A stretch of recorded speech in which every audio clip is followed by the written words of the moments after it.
Hello friends, आज हम NCERT कक्षा 10 गणित का पहले अध्याय वास्तविक संख्याएं की प्रश्नावली 1.2 का प्रश्न 2 सॉल्व करेंगे।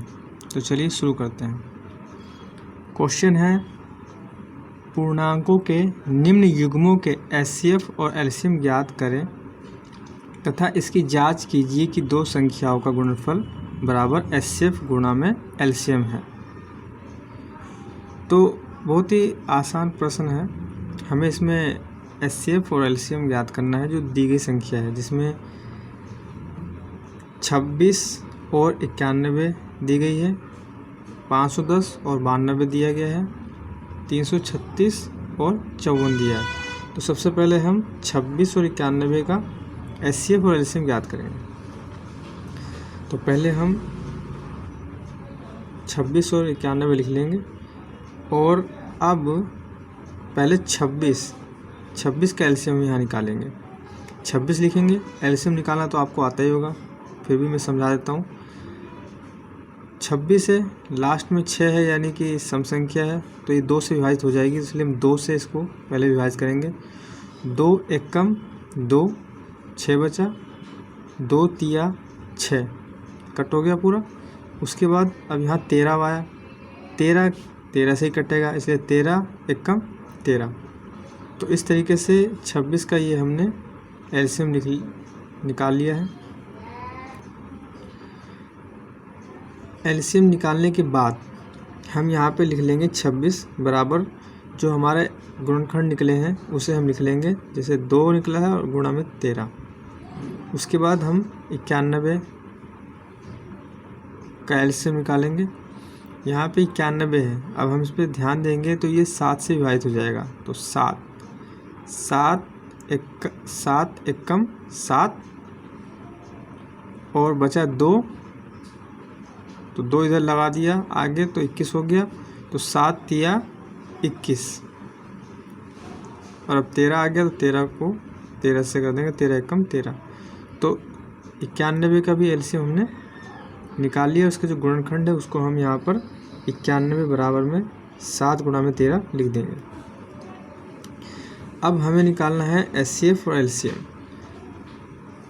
इस सवाल में एचसीएफ निकालने का जो तरीका है वो ये है, जो संख्या दी गई है जैसे 26 और 91, उसका जो हमने एलसीएम ये निकाल कर जो गुणनखंड निकाले हैं, अभाज्य गुणनखंड 2 गुणा में 13 और 7 गुणा में 13, तो इन दोनों में हम कॉमन देखेंगे कि कौन सी संख्या कॉमन है, जिसे सार्वगुणनखंड बोलते हैं।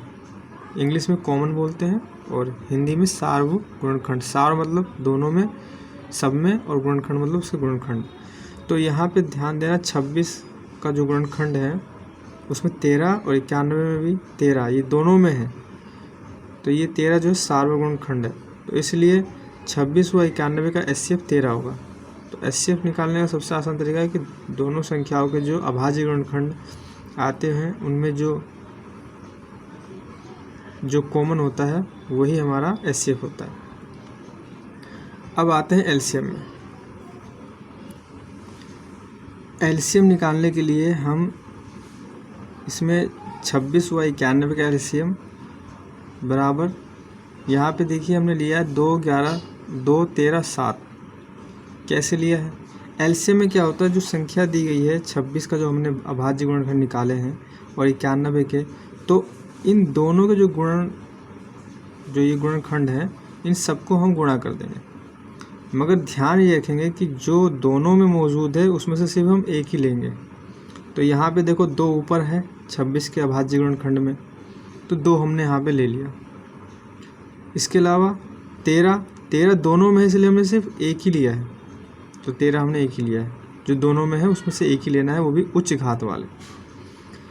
और फिर इसके बाद 91 में 7 है, 7 अकेला, इसलिए 7 ले लेंगे।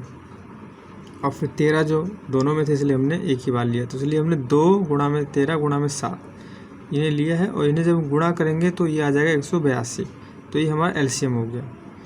अब अभी तो ये क्योंकि सिंपल है, 26 और 91 में ये अभाज्य गुणनखंड निकले हैं एलसीएम के ज़रिए।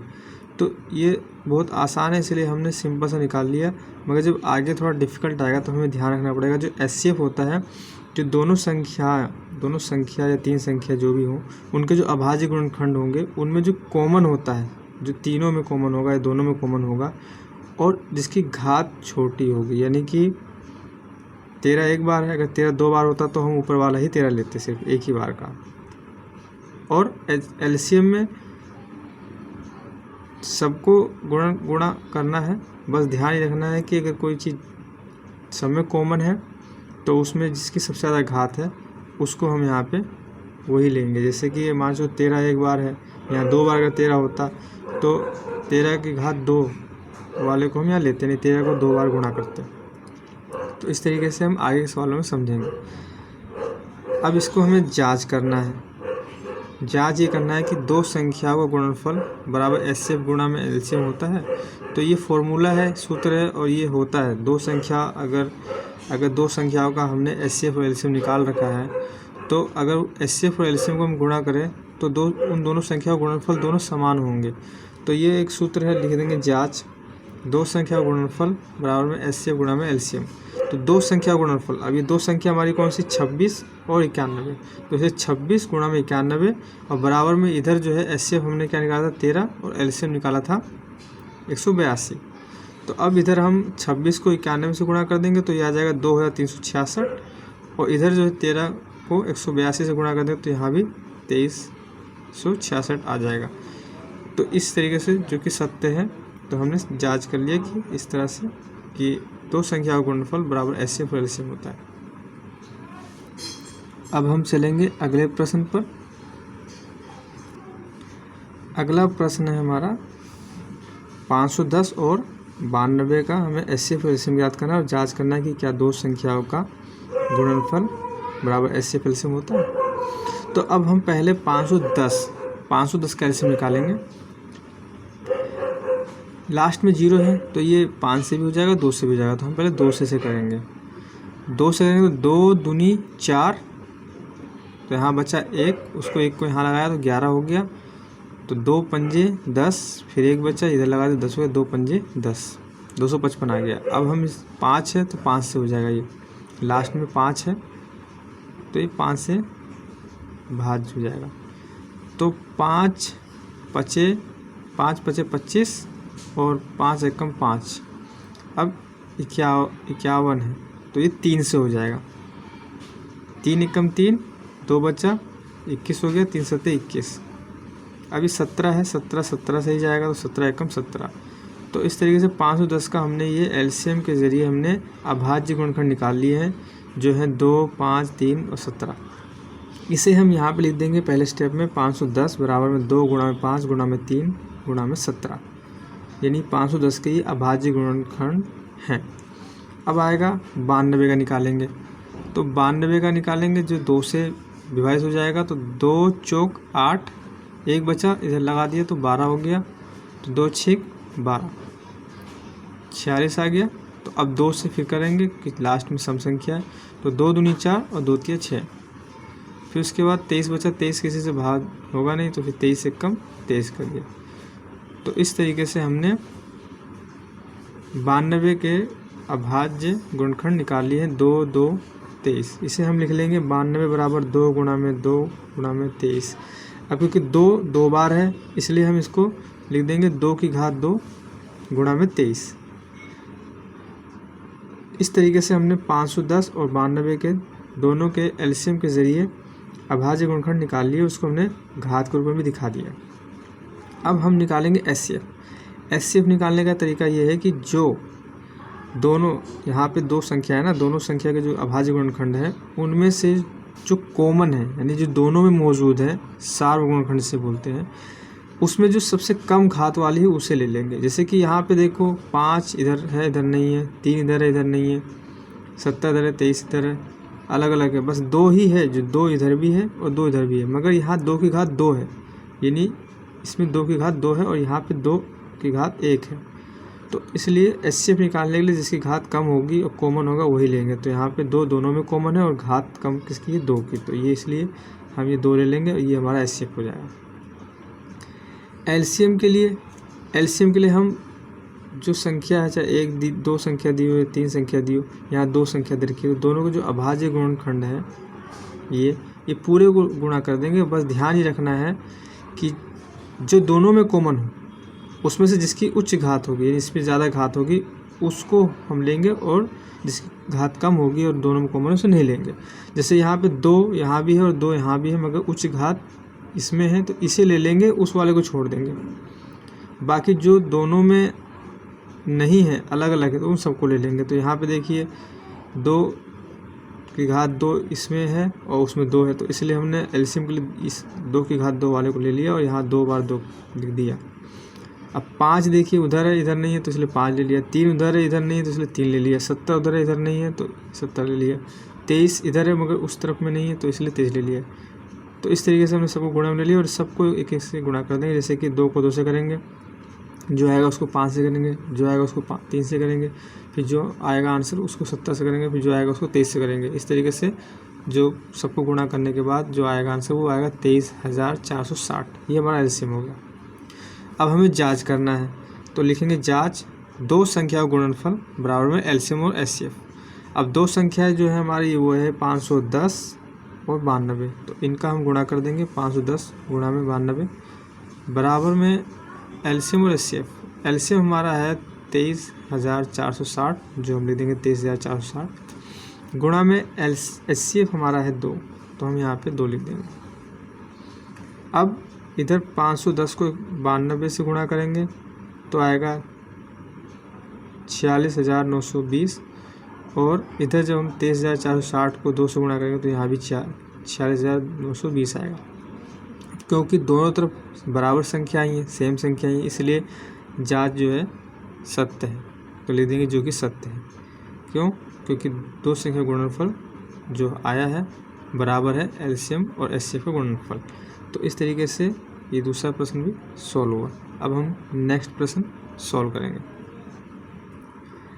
तीसरा प्रश्न है 336 और 54, यानी 336 और 54 का हमें एचसीएफ और एलसीएम ज्ञात करना है। तो सबसे पहले 336 को हम लेंगे और उसका एलसीएम निकालेंगे। तो 336 का हमने निकाला क्योंकि लास्ट में 336 के 6 है, यानी सम संख्या, तो 2 से विभाजित हो जाएगा। तो 2 एक कम 2 बचा 1, इसके आगे लगा दिया 13 हो गया, तो 2 6 12, 1 बच गया हासिल, इसके आगे लगा दिया तो 16 हो गया, 2 8 16, तो ये 168 आ गया। अब फिर ये 8 है लास्ट में सम संख्या है, इसलिए हम फिर से 2 से भाग करेंगे। 2 8 16, 2 चौक 8, फिर 4 सम संख्या, तो फिर 200 हो जाएगा। 2 चौक 8, 2 दूनी 4, फिर सम संख्या है तो फिर 200 हो जाएगा। 2 दूनी 4, 2 एकम 2, अब यह 21 आ गया, तो अभी 300 हो जाएगा। 3 7 21, और 7 जो है 7 एकम 7 हो जाएगा। तो इस तरीके से 336 का हमने एलसीएम के थ्रू हमने इसके गुणनखंड निकाल लिए, जिसे हम यहाँ पे लिख देंगे 336 बराबर में 2 गुणा 2 गुणा 2 गुणा 3 गुणा 7। इस तरीके से हम लिख देंगे इसको। अब क्योंकि 2 जो है 4 बार है, इसलिए नेक्स्ट स्टेप में लिख देंगे 2 की घात 4 गुणा में 3 गुणा में 7। ठीक है, अब हम इसे ध्यान रखेंगे। नेक्स्ट जो है 54 का हम एलसीएम निकालेंगे, और 54 लास्ट में 4 है जो सम संख्या है, इसलिए 2 से विभाजित हो जाएगा। 2 दूनी 4, 1 बचा, इसमें लगा दिया तो 14 हो गया। 2 7 14, 27 आया तो 3 से हो जाएगा। 3 निम 27, और फिर 3 से फिर हो जाएगा। 3 3 9, और फिर 3 से 3 एकम 3। तो इस तरीके से 54 का हमने एलसीएम निकाल कर और उसके गुणनखंड निकाल लिए। इसे भी हम लिख देंगे 54 बराबर 2 गुणा में 3 गुणा में 3 गुणा में 3। अब यहाँ पे 2 तो एक बार है, इसलिए 2 एक बार, और 3 जो है 3 बार, इसलिए 3 की घात 3 लगा देंगे। तो अब हम जो आगे जो सवाल करेंगे उस पर जो है इसमें इस पे और इस पे गौर करेंगे। तो इसलिए एचसीएफ बराबर हम निकालेंगे। अब हमने एचसीएफ निकालने का तरीका बता रखा है कि जो दोनों में कॉमन हो और जिसकी घात कम हो उसे लेते हैं।